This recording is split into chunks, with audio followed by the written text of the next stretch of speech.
တာတိဆိုတဲ့ယဟန်ကတော့အယူဝါဒရေးရနဲ့ပတ်သက်လာတဲ့အခါမှာသူကဘာဆွဲမြဲထားတော့ဆိုလို့ရှိရင်လူတွေရဲ့ခန္ဓာကိုယ်မှာရှိတဲ့အသိစိတ်ကလေးအဲ့ဒီစိတ်ကလေးဟာခံစားတတ်တယ်ဒီစိတ်ကလေးရှိနေတဲ့အခါမှာလူတွေဟာစကားပြောတယ်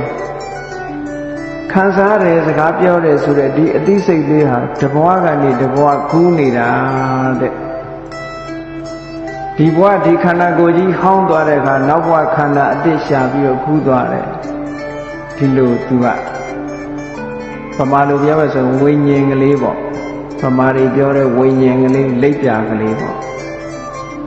ဒါလေးကသာဝရမြဲနေတယ်လူရဲ့ခန္ဓာကိုယ်ထဲမှာတည်သွားရင်လိပ်ပြာလေးကထွက်သွားပြီးတော့နောက်ဘဝရောက်သွားတယ်ပေါ့ဘဝတစ်ခုကူးပြန်တယ်ပေါ့အဲ့ဒါကိုမြတ်စွာဘုရားကမြဲတဲ့တရားတစ်ခုမှမရှိပဲနဲ့အခုဝိညာဉ်လေးကနောက်ဝိညာဉ်ဖြစ်တယ်ဆိုတာဘုရားဟောတဲ့တရားမှမဟုတ်ပဲမြတ်စွာဘုရားက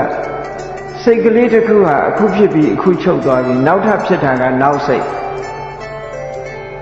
စင်စစ်မပြအကြောင်းတွေကိုအကြောင်းပြုပြီးတော့တစ်ခုစီဖြစ်နေတာဒီစိတ်ကလေးထပ်ဖြစ်တာမဟုတ်ဘူးနောက်ဖြစ်တဲ့စိတ်ဒီနောက်စိတ်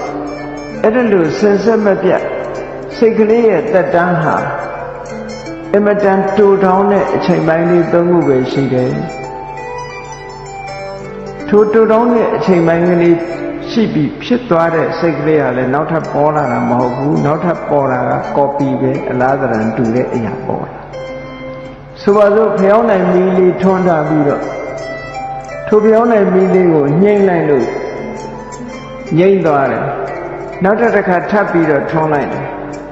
အဲ့တော့နောက်ထပ်ထွန်းလို့လင်းလာတဲ့မီးလေးကပထမငြိမ့်သွားတဲ့ဖျောင်းနိုင်မီးနဲ့အလားတန်တူတူပဲသို့တော့ငြိမ့်သွားတဲ့မီးလားလို့ဆိုဘယ်ဟုတ်ငြိမ့်သွားတဲ့မီးကဘယ်တော့မှပြန်မလာတော့ဘူးထို့တူပဲစိတ်ဟာဖြစ်ပြီးပြတ်သွားတဲ့စိတ်ဟာဒီစိတ်ကလေးကတော့ဘယ်တော့မှပြန်မပေါ်ဘူးနောက်ထပ်ပေါ်တာကနောက်စိတ်ပဲအဲ့တော့မြဲတဲ့ဝိညာဉ်ဆိုတာမရှိနိုင်ဘူးလို့မြတ်စွာဘုရားရှင်းပြပေမဲ့လို့တာတိယဟန်ကသဘောပေါက်သွားတာမရှိဘူးတဲ့အဲ့ဒါကြောင့်မို့လို့မြတ်စွာဘုရားရဲ့တရားဓမ္မတွေကိုနာယူတဲ့အခါမှာတိမ်ဆောင်သွားနိုင်တယ်တဲ့ဗမာပြည်မှာလဲဟိုဆရာတော်ကဒီလိုဟောတယ်ဒီဆရာတော်ကဒီလိုဟောတယ်နဲ့ဒါမျိုးတွေဖြစ်ပြီးတော့တန်တရားမဖြစ်ကြရလေအောင်စားရဲပါတယ်ဆိုတာလဲအဓိကမဟုတ်ဘူးစားရဲမပါဘူးဆိုတာလဲအဓိကမဟုတ်ဘူး